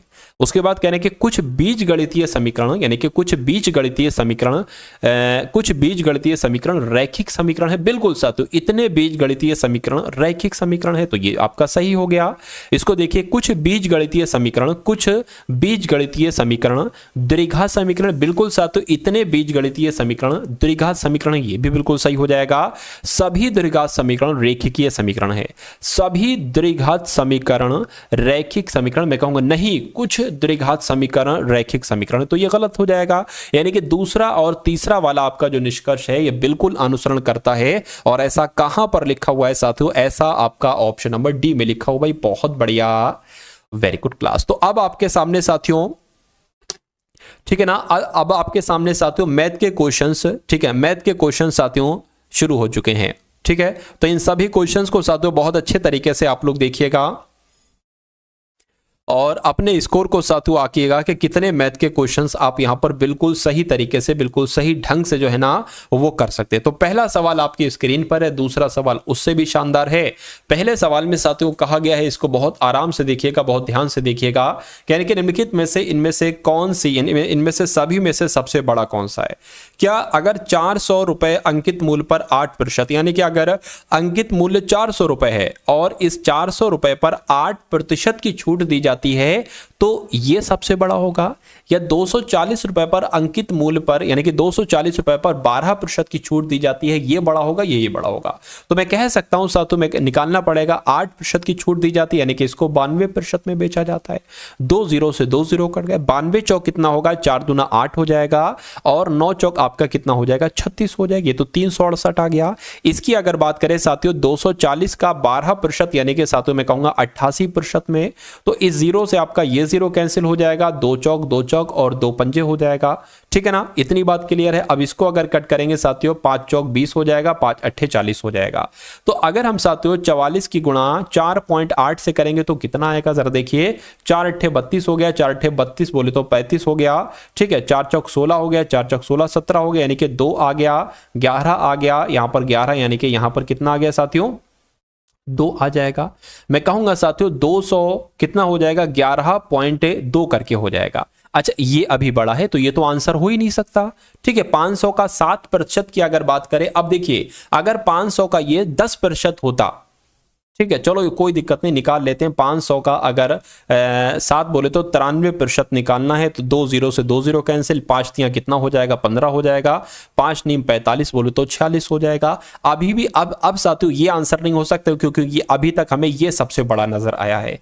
इसकी बात करें साथियों 320 का, अब देखिए ये तो हो ही नहीं सकता किसी भी हालत में। अगर 320 का 10% छूट दोगे तो वो 320 से कम आएगा। मैं कहूंगा सबसे बड़ा यहां पर कौन सा होगा, ऑप्शन नंबर सी वाला होगा, और ऑप्शन नंबर सी वाला होगा तो साथियों यही आपका बिल्कुल करेक्ट आंसर हो जाता। भाई बहुत बढ़िया, वेरी गुड क्लास। देखिए कुछ क्वेश्चंस होते हैं जिनमें आपको थोड़ा सा अधिक समय लगेगा, लेकिन वो क्वेश्चंस अगर आपने कर दिए जिसमें सभी बच्चों को अधिक समय लग रहा है तो आप लाखों हजारों बच्चों से आगे निकल जाएंगे। ये समझ लीजिए, क्या आगे निकल जाएंगे साथियों, लाखों हजारों बच्चों से। इस सवाल की अगर बात करें करके, संजय ने अपनी माध्य अवधि परीक्षा में 150 में से 75% वार्षिक परीक्षा में, अच्छा देखिए वार्षिक परीक्षा में 150 में से 105 अंक प्राप्त किए, उसके अंकों में कितने प्रतिशत की वृद्धि हुई।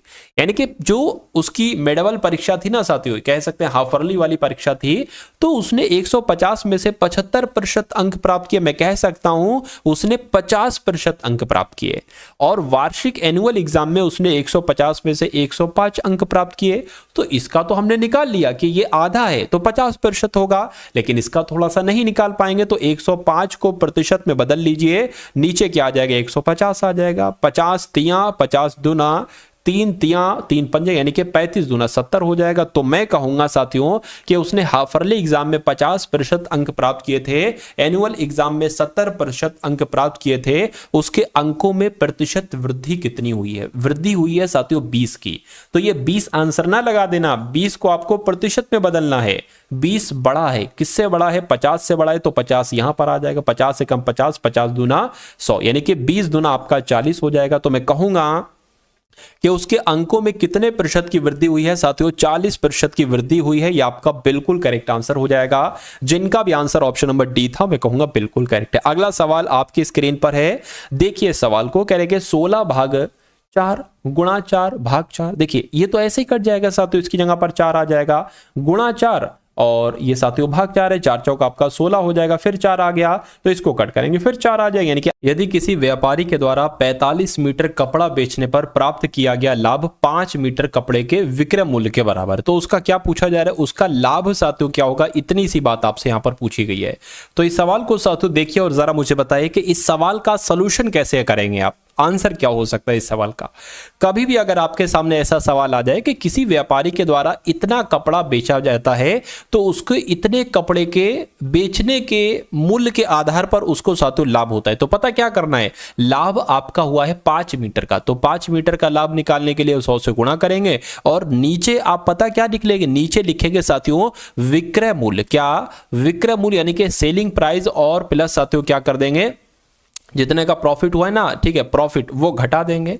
तो मैं कहूंगा 500 बटे क्या आ जाएगा, यहां पर 40 आ जाएगा। अरे भाई विक्रय मूल्य है कितना, बेचने पर 45 माइनस 5 हो जाएगा, तो यहां पर 40 आ जाएगा। इस जीरो से ये जीरो कैंसिल हो जाएगा, 4 एकम 4 हो जाएगा, 10 हो जाएगा ये, और आपका 4 दूना 8 हो जाएगा, ठीक है, 2 बचेगा, पॉइंट लगेगा 0, 4 पंजे आपका कितना हो जाएगा, 20 हो जाएगा। तो 12.5% लाभ होगा, और ये आपका साथियों बिल्कुल करेक्ट आंसर है। उसके बाद देखिए करके एक टैंक को भरने में इनलेट पाइप को 8 घंटे का समय लगता है। यानी कि जो इनलेट पाइप है ना, ठीक है, इनलेट पाइप है, ये 8 घंटे का समय लेता है भरने में। और कहने के एक आउटलेट पार्ट है, क्या है साथियों, आउटलेट है, पाइप है, आउटलेट पाइप जो है ना ये खाली करता है, ये 12 घंटे में खाली करता है, यानी कि ये खाली करने का काम करता है, ये भरने का काम करता है। तो यदि दोनों पाइप एक साथ खोल दिए जाते हैं, यानी कि एक खाली भी कर रहा है एक भर भी रहा है, तो कहेंगे टैंक को भरने में कितना समय लगेगा। ऐसा सवाल है तो आप सबसे पहला स्टेप लेंगे कि एक ऐसा नंबर यहां पर लिखेंगे जो कि 8 के पहाड़े में भी आए 12 के पहाड़े में भी आए, सबसे छोटा वो नंबर होना चाहिए जो 8 के पहाड़े में है 12 के पहाड़े में है। अब कितनी कितनी बार में जाएगा उसको लिखिए, 8 तियां 24 तो 3 आ जाएगा, 12 दूना 24 तो ये आ जाएगा। ये हम इसलिए लिखते हैं, कहने का मतलब यह है कि इनलेट वाला पाइप अगर 3 लीटर पानी भरेगा तो आउटलेट वाला पाइप कितने लीटर पानी खाली करेगा 2 लीटर पानी खाली करेगा। और ये वाला नंबर क्या होता है, टोटल पानी। ये है साथियों कि उसमें टोटल पानी इतना आएगा, टोटल पानी इतना आएगा, 24 लीटर पानी आएगा। तो जब 3 लीटर एक ही और दोनों एक साथ चल रहे हैं तो 3 लीटर भर रहा है, 2 लीटर खाली हो रहा है, तो 1 लीटर 1 घंटे में 1 लीटर ही तो भर पा रहा है, 1 घंटे में 1 लीटर ही तो भर पा रहा है। तो जब 24 लीटर पानी है तो 1 लीटर पानी 1 घंटे में भर रहा है, तो मैं कहूंगा 24 घंटे ही तो लगेंगे पूरा भरने में, तो 24 घंटे लगेंगे, इसलिए आंसर आपका 24 घंटे हो जाएगा, जो कहां पर लिखा हुआ है, जो ऑप्शन नंबर सी वाले में लिखा हुआ है। अब उसके बाद देखिए कह रहे कि कितने समय में 12% की वार्षिक साधारण ब्याज की दर से धनराशि 2 गुनी हो जाएगी। तो आपसे पूछा जा रहा है साथियों, इस सवाल को बताइए। देखिए कितने समय में, यानी कि ये क्लियर हो गया, समय आपसे पूछा जा रहा है। दर कितनी है, दर साथियों 12% है, दर भी क्या, तो कह रहे वार्षिक साधारण ब्याज की दर से धनराशि 2 गुनी हो जाती है। यानी कि अगर साथियों मूलधन मान लीजिए x है तो मिश्रधन कितना हो जाएगा, 2 गुना हो जाएगा, यानी कि 2x हो जाएगा। ठीक है। अब अगर मैं कहूं कि साधारण ब्याज क्या होगा, यानी कि एसआई क्या होता है, तो एसआई होता है a माइनस पी। ए कितना है साथियों 2x है और p कितना है -x है, तो मैं कहूंगा -x नहीं मतलब माइनस यहां पर आएगा, तो दोनों को घटाएंगे यानी कि साधारण ब्याज कितना आ जाएगा, सिर्फ x आ जाएगा। ठीक है, तो साधारण ब्याज कितना हो जाएगा, x हो जाएगा। अब आपसे समय पूछा गया, समय का फॉर्मूला होता है साथियों क्या, एसआई गुणा 100, एसआई गुणा 100, टी तो आ गया है, p गुणा r यहां पर आ जाएगा। तो इसको कैसे कैलकुलेट करोगे, साधारण ब्याज कितना निकाला, x निकाला, गुणा 100 हो जाएगा। p कितना है साथियों, p x है, और r कितना है, r 12% है। इस x से ये x आपका कैंसिल हो जाएगा, इसको कट करेंगे 2 से 50 आ जाएगा, 6 आ जाएगा, और कट करेंगे साथियों 25 आ जाएगा, 3 आ जाएगा। यानी कि कितना समय निकला आपका, 25/3 वर्ष निकले। इसको जरा सही ढंग से लिखें तो 3 सही, 3 7 21, 3 8 आपका 24 हो जाएगा, बचा 1 वो यहां पर आ गया, यानी कि 8 सही 1/3 वर्ष आंसर आपका होगा। और ऐसा कहां पर लिखा हुआ है, 8 सही 1/3 ऑप्शन नंबर सी में लिखा हुआ है। तो ये क्या होगा, ये आपका साथियों बिल्कुल करेक्ट आंसर हो जाता है। चलिए भाई, उसके बाद देखिए अगला सवाल है आपकी स्क्रीन पर, कह रहे कि 30 व्यक्ति 30 दिनों में एक कार्य कर सकते हैं, तो ज्ञात कीजिए कि एक दिन में एक व्यक्ति के द्वारा कार्य के किस भाग को पूरा किया जा सकता है। सिंपल सा सवाल है, 30 व्यक्ति हैं, 30 दिन में एक काम करते हैं, एक काम को किया जाता है। यहां पर हमेशा काम आएगा, अगर यहां पर आता आधा काम आता तो हम 1/2 लिखते हैं यहां पर। चलिए कोई दिक्कत नहीं, अभी पूरा काम करा जा रहा है तो 1 लिखेंगे। उसके बाद कह रहे हैं कि तो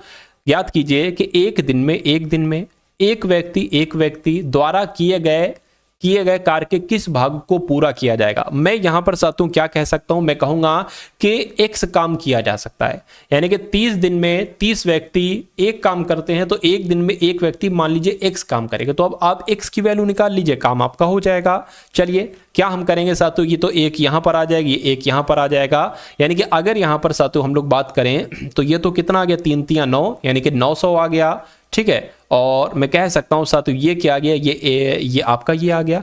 हमें निकालना है x की वैल्यू, तो आप ये काम कर सकते हो कि x बराबर क्या कर सकते हो, 1/900 कर सकते हो। अरे भाई जब 1/x बराबर 900 है तो x बराबर 1/900 ही तो होगा। तो मैं कहूंगा क्या कि एक व्यक्ति एक दिन में कार्य के किस भाग को पूरा किया जा सकता है, तो साथियों 1/900 आपका राइट आंसर हो जाएगा। और ऐसा कहां पर लिखा हुआ है, ऐसा यहां पर लिखा हुआ है राइट आंसर, जिनका ऑप्शन नंबर बी है, तो बिल्कुल करेक्ट भाई, बहुत बढ़िया, वेरी गुड क्लास। अगला सवाल आपकी स्क्रीन पर कह रहे हैं 5 + 5 + 5 ऐसे 200 बार तक है, यानी कि 5 + 5 + 5 + 5 + 5 ऐसे 205 5 5 हैं, कहने का मतलब ये। उसके बाद कहने के 8 + 8 + 8 ऐसे 100 बार हैं, तो इन सभी का औसत कितना हो जाएगा मुझे बताइए। देखिए सबसे पहले अगर इसको सॉल्व करें, 5 कितनी बार है, 200 बार है। 5 200 बार है, तो अगर हम इनका योग ज्ञात करें तो 5 की गुणा 200 करा, 200 से करा लीजिए। 5 गुना 10 यानी कि 1000 हो गया। तो इसका योग कितना आ गया, पूरे का 1000 आ गया इसका योग। इसका योग भी ऐसे ज्ञात कर सकते हैं, 8 + 8 + 8 ये 100 बार है, तो 8 की गुणा साथियों 100 से करा लीजिए। कितना आ गया, 800 आ गया, 800 आ गया। तो कह रहे हैं कि इनका औसत बताइए, तो औसत बताने के लिए इनका योग को प्लस करिए। 1000 800 1800 हो गया ये आपका। आपको पता है कि नीचे आती है संख्याओं की संख्या, तो यहां पर कितनी बार संख्याएं हैं, 200 बार संख्याएं हैं। यहां पर कितनी बार संख्या है, 100 बार संख्या, यानी कि कुल मिला के 300 संख्याएं हो गई। तो इनको कैलकुलेट कर लो, 0 से 0 कैंसिल, 3 × 18 हो जाएगा, यानी कि औसत इनका क्या निकलेगा साथियों, 6 निकलेगा। तो जिनका भी आंसर यहां पर ऑप्शन नंबर सी के साथ है, मैं कहूंगा आंसर आपका बिल्कुल करेक्ट भाई, बहुत बढ़िया, वेरी गुड क्लास। चलिए साथियों उसके बाद देखते हैं नेक्स्ट नंबर का सवाल है। कहने के दिया गया वृत्त आलेख एक विशेष वर्ष के दौरान विभिन्न खेलों पर एक देश के व्यय को दर्शाता है। क्या दर्शाता है साथियों, एक व्यय को दर्शाता है। उसके बाद कह रहे हैं कि आलेख का ध्यानपूर्वक अध्ययन कीजिए और नीचे दिए गए प्रश्न का उत्तर दीजिए। चलिए कोई दिक्कत नहीं है। कह रहे कि यदि वर्ष के दौरान खेलों पर व्यय की जाने वाली कुल राशि 18,000 है, कितनी है साथियों, 18,000 है, तो क्रिकेट पर व्यय की जाने वाली धनराशि फुटबॉल पर व्यय की जाने वाली धनराशि से कितनी अधिक होगी। यानी कि सबसे पहले आपको देखिए ये 360 डिग्री है, इन 63 54 81 162 को जोड़ोगे ना तो 360 डिग्री आएगा। अगर बात करें साथियों, मैं आपको बता देता हूं, ये जो है ना ये साथियों, अब देखिए पूछी क्या क्या गई है, आपको चाहिए है सिर्फ फुटबॉल की, तो फुटबॉल की अगर बात करें, फुटबॉल साथियों ये हो जाएगी, ये आपकी फुटबॉल हो गई, ये फुटबॉल हो गई। और क्रिकेट की अगर साथियों बात करें ना, क्रिकेट इसमें क्रिकेट का इस्तेमाल किया गया है, तो क्रिकेट की अगर बात करें साथियों, क्रिकेट की आपकी ये हो जाएगी 81, ये क्रिकेट की हो गई। यानी कि कहने का मतलब ये है कि अगर हम ये बताने की कोशिश करें कि 18,000 कुल है, तो क्रिकेट पर कितनी राशि व्यय की गई, तो 18,000 क्रिकेट पर कितनी राशि व्यय की गई है, 81 डिग्री की गई है, तो ये 360 है ना, तो 360 नीचे आ जाएगा, ये तो आपकी आ जाएगी क्रिकेट पर। ठीक है, तो इसको निकालने की कोशिश कीजिए। 9 × 81 हो जाएगा, 9 चौक 36 हो जाएगा, 0 से 0 कैंसिल हो जाएगा, 4 चौक 16 हो जाएगा, 2 जाएगा 20 हो जाएगा, 4 पंजे 20, 0 आ गया। यानी कि 450 की गुणा 9 से जरा करा लीजिए, तो साथियों 9 से गुणा करा, 9 पंजे 45 हो जाएगा, 4 × 36 और 40 हो जाएगा। यानी कि क्रिकेट पर जो राशि व्यय की गई है वो 4050 है। अब यहां पर साथियों फुटबॉल पर कितनी राशि व्यय की गई ये जरा देख लीजिए, फिर दोनों का डिफरेंस निकाल लीजिएगा। 54 डिग्री की गई है, तो 54 बटे क्या आ जाएगा, 360 आ जाएगा। इस 0 से ये 0 कैंसिल, 9 पंजे 45, 9 छंग 54, 9 चौक आपका 36 आ जाएगा, 4 चौक 16 आ गया और 2 जाएगा 20, 4 पंजे 20, यानी कि 450 आ गया। तो अब आपको साथियों क्या कराना है, 45 की गुणा 6 से कराना है, 6 पंजे 30 हो जाएगा। ठीक है, 6 चौक 24, 25, 26, 27, यानी कि 2700 ये आ गया है।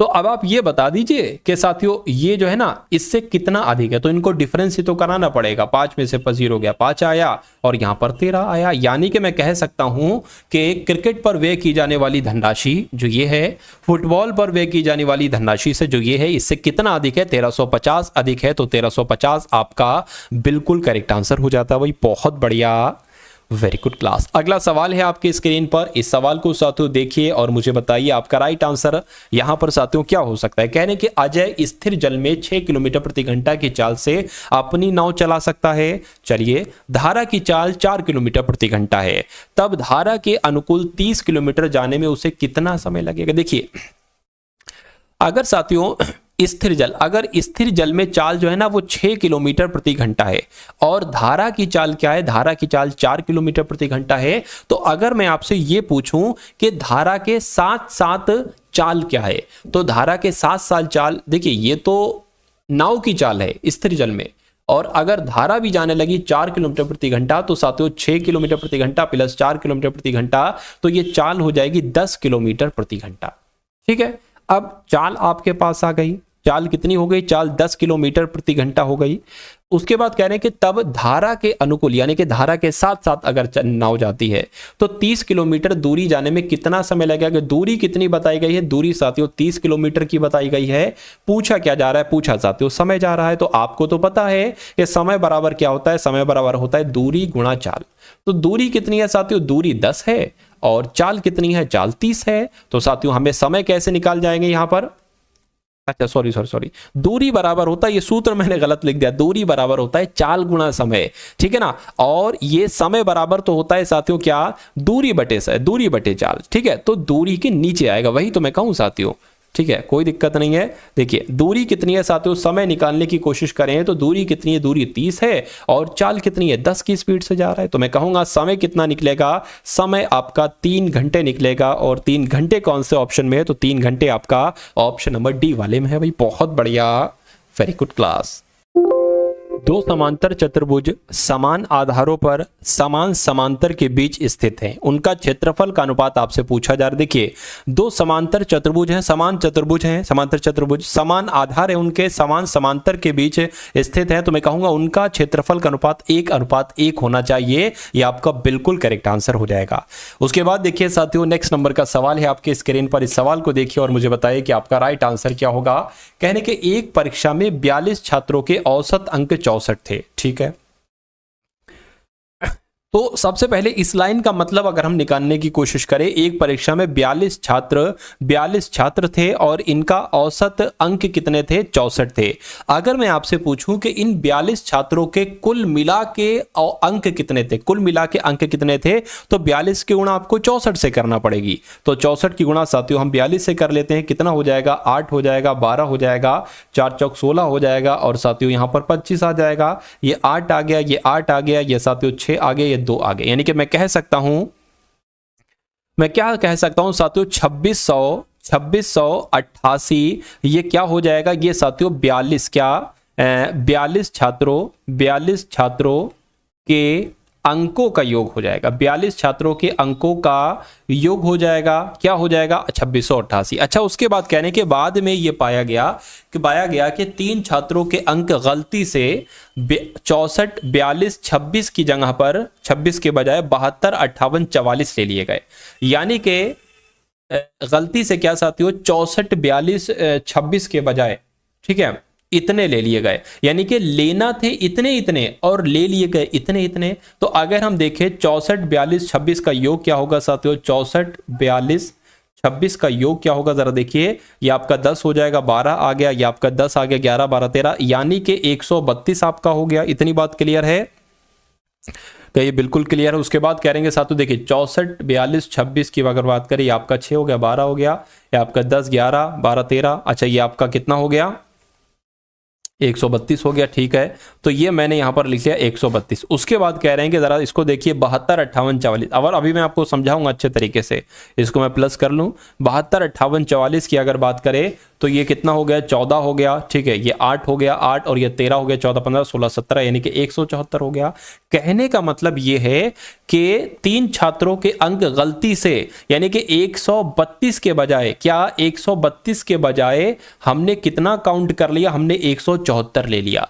यानी कि कितना हमने अधिक ले लिया, तो जब अगर 174 में से 132 को घटाओगे तो साथियों 42 आएगा, ठीक है, कितना आएगा, 42 आएगा। यानी कि 42 नंबर हमने अधिक ले लिए, 42 नंबर हमने ज्यादा ले लिए गलती से। अब ये ना देखो इतने टोटल हमने करा लिया, 42 नंबर अधिक ले लिए, यानी कि इसमें आपको 42 घटाना है, क्योंकि 42 नंबर इसमें एक्स्ट्रा ले लिए गए हैं। तो जब साथियों 2688 में से 42 घटाएंगे तो साथियों कितना आपका आ जाएगा, 2688 में से 42 घटाएंगे साथियों तो 6 4 6 2, यानी कि 2646 आपका आ जाएगा। अच्छा नंबर तो उतने ही है, 42 नंबर तो साथियों यहां पर उतने ही है। बस अब आपको इसको साथियों कैलकुलेट करना और आपका आंसर जो है ना वो यहां पर बहुत अच्छे तरीके से आ जाएगा, ठीक है। क्योंकि औसत पूछा गया है तो सही योग जो बना वो 2646 बना और टोटल बच्चे कितने थे, 42 छात्र थे। तो इसको अगर कट करें, 6 से कट होगा, देखिए जरा हो जाएगा 6 संग 36 6 7 42 हो जाएगा, 6 चौक आपका 24 हो जाएगा, 6 चौक 24 हो जाएगा, ठीक है, और 6 कम 6 हो जाएगा। इसको जरा कट कीजिए 7 से, 7 7 49 तो ज्यादा हो गया, 7 6 42 हो गया, 2 चला गया, 7 21 हो गया। मैं कहूंगा 63 इनका औसत आ जाएगा और 63 आपका बिल्कुल करेक्ट आंसर हो जाता है। उसके बाद देखिए अगले नंबर का सवाल है, कहा जा रहा है आपसे कि 2 ट्रेनों की लंबाई का अनुपात कितना है। लंबाई की अगर बात करें, लंबाई का अनुपात 6:5 है और उनकी चालों का अनुपात, चालों की अगर बात करें तो चालों का अनुपात कितना है, 3:2 है।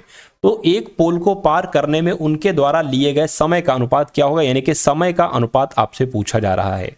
अगर हम इसको लंबाई की जगह दूरी मान लें और चाल मान ले, तो समय बहुत आराम से निकाल सकते हैं, क्योंकि समय बराबर होता है साथियों दूरी बटे चाल। ठीक है, तो थोड़ा सा साथियों ध्यान दीजिए। ठीक है, अगर हम साथियों यहां पर समय की बात करें तो दो समय आ जाएंगे, एक तो इसका समय आ जाएगा दूरी बटे चाल, तो ये दूरी हो गई, ये चाल हो गया, और एक दूसरे वाले का आ जाएगा 5/2, ये इसका आ गया।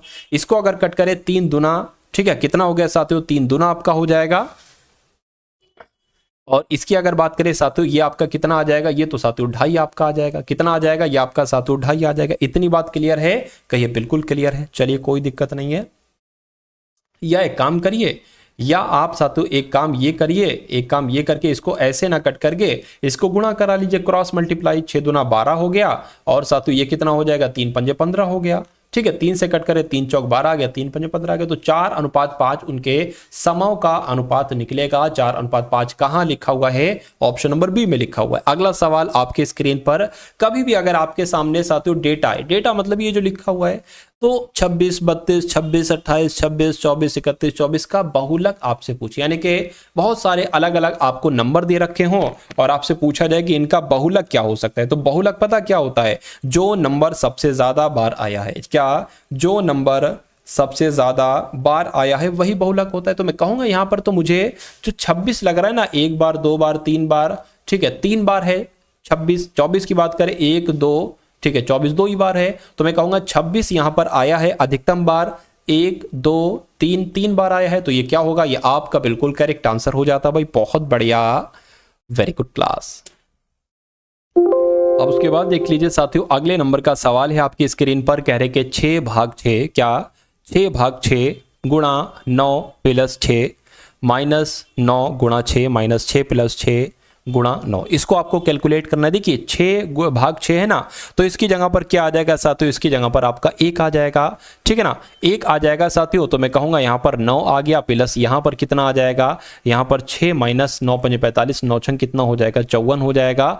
और ये कितना हो जाएगा साथियों? माइनस 6 प्लस 9 पंजे 45, 9 छंग 54, यहां पर 54 आ गया, तो प्लस का 54 माइनस का 54 कैंसिल हो जाएगा। ठीक है ना, उसके बाद साथियों ये प्लस का ये माइनस का कैंसिल हो जाएगा, बचा क्या? 9 बचा, तो 9 आपका बिल्कुल करेक्ट आंसर हो जाएगा। उसके बाद देखिए अगला सवाल है आपके स्क्रीन पर। इस सवाल को देखिए और मुझे बताइए राइट आंसर क्या होगा। कह रहे कि कक्षा में कुल मिला के जो लड़के और लड़कियां हैं ना वो 60 है। ठीक है, मतलब 60 में लड़के भी हैं और लड़कियां भी हैं, तो कुल 60 लड़कियां और लड़कियां हैं। निम्नलिखित में से कौन कक्षा में लड़कों और लड़कियों की संख्या के अनुपात का प्रतिनिधित्व नहीं कर सकता? अगर ऐसा सवाल आपसे पूछा जाए, देखिए कुल मिला के लड़के लड़कियां कितनी हैं, इनका योग 60 है। तो अगर क्या मान लीजिए लड़के ये हो गए, लड़कियां ये हो गई, यानी कि 2x ये हो गया और 3x ये हो गया, टोटल मिला के साथियों ये 5x हो गया। क्या 5x बराबर 60 आ सकता है? मैं कहूंगा साथियों बिल्कुल कट हो सकता है। 5/60/5 हो जाएगी, ये कटेगा तो 12 आएगा।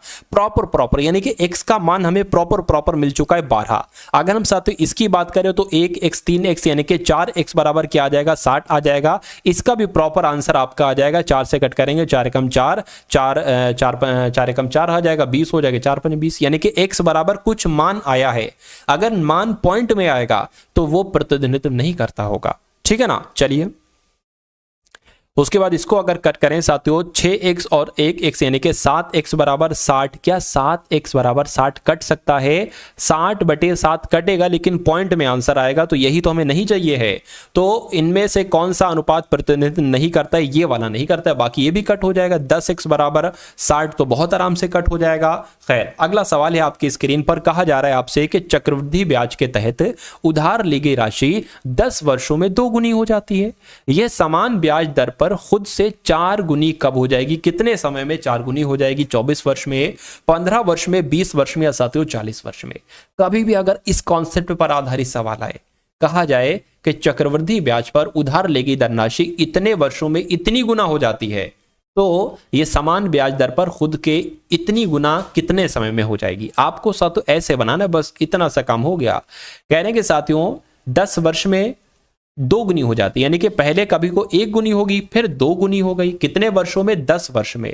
तो 10 वर्ष में साथियों अपनी की 2 गुनी हो गई। कहने कि अपनी की 4 गुनी कब होगी? तो अगले 10 वर्षों में इसकी 2 गुनी हो जाएगी। अरे भाई अभी 10 वर्षों में इसकी 1 की 2 गुनी हुई, फिर इसकी 2 गुनी हो जाएगी, यानी कि 4 गुनी हो जाएगी, तो 4 गुनी हो गई। 4 गुनी होगी। कितने वर्षों में? 10 वर्ष प्लस 10 वर्ष यानी कि 20 वर्षों में 4 गुनी हो जाएगी। ऐसा तो ट्रिक से मैंने आपको बताया, तो 20 वर्ष आपका बिल्कुल करेक्ट आंसर हो जाएगा भाई। बहुत बढ़िया, वेरी गुड क्लास। तो कैसी लगी साथियों आपको ये क्लास? एक बार कमेंट सेक्शन में आप लोग जरूर बताइएगा। इस वीडियो को लाइक कीजिएगा, वीडियो को शेयर कीजिएगा अपने मित्रों के साथ, और चैनल पर अगर नए हैं तो चैनल को सब्सक्राइब कीजिएगा।